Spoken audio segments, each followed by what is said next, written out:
د رزق د پراخي او د برکت دپاره لاجواب عمل. بسم الله الرحمن الرحیم. السلام علیکم ورحمة الله وبرکاته. زما وروڼو او خویندو، د رزق د پراخي دپاره درته یو ډیره اسانه وظیفه ښیمه. دا د سورة اخلاص وظیفه ده. طریقې درته ښیم. کوم انسان چې د رزق نه پریشانه وي، روزي یې لنډه تنګه وي، هغه د سورة اخلاص دا وظیفه شروع کړي، الله جل جلاله به روزي ډیره زیاته پراخه کړي.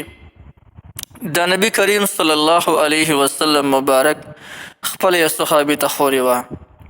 حضرت سهل بن سعد رضی الله تعالی عنه فرمایي، وی نبی کریم صلی الله علیه وسلم مبارک ته یو صحابي ورته راغلو، د خپل غریبۍ تنګدستۍ د دې هغه شکایت یې ورته وکړو.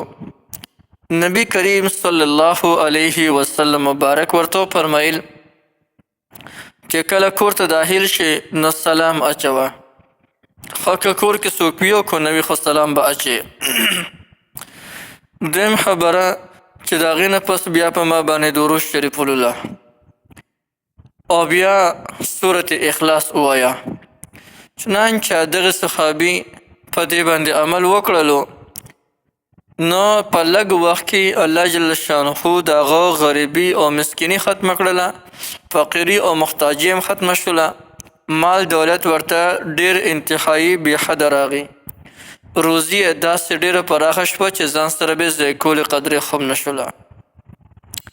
د دې حدیث مبارک نه معلومه شوله چې کم یو انسان دا وظیفه په دغه طریقې سره وکړي نو الله جل شانه به غربت هم ختم کړي، او که د رزق پریشانی ورته نو د رزق پریشانی به هم لرې شي، الله جل شانه به روزي بالکل فراخه کړي.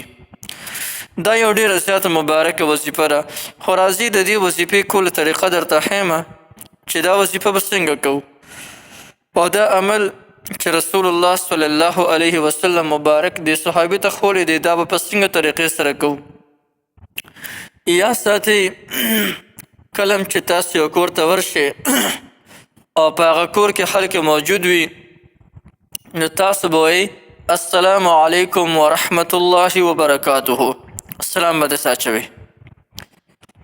او که چېرته یو کور ته ورشئ او په هغې کې څوک موجود نه وي، نو بیا به داسې وایئ السلام علی عباد الله، السلام علی عباد الله، او یا داسې وایئ السلام وعلى عباد الله الصالحین.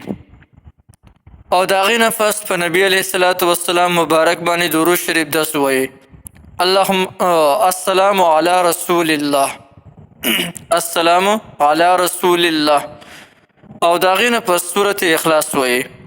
په دغه طریقې سره تاسو روزانه چې کله کور ته داخلیږئ نو دا عمل کوئ، انشاءالله چې په لږو ورځو کې دننه به تاسو وګورئ ستاسو روزي به الله جل جلاله ډیره زیاته پراخه کړي، داسې به پراخه کړي چې خپله به ځان سره ځای کولی هم نشي. دغه صحابي چې کله په دې خبره باندې عمل وکړو، الله جل شانه ډېر زیات مالداره کړو. نو کوم وروڼه او خویندې چې هغه د رزق نه ډېر سخت پریشان راغلی وي، تنګدستي یې انتها ته رسېدلی وي، نو هغوی د نور نه پریشانه کېږي. راځئ د نن نه دا وظیفه شروع وکړئ، الله جل جلاله به ستاسو روزي ډیره زیاته انتخایي هغه به چې کوم دی پراخه کړي، غریبي او مسکیني به ختمه شي، او مالدار الله جل جلاله به مالداره کړي. یو ډیره زبردسته وظیفه مې درته وښوله، بالکل یې تاسو کولی شئ. تاسو ټولو ته د دې مکمل اجازه شته، هر څوک د دې نه مکمل پیدا اخیستلی شي.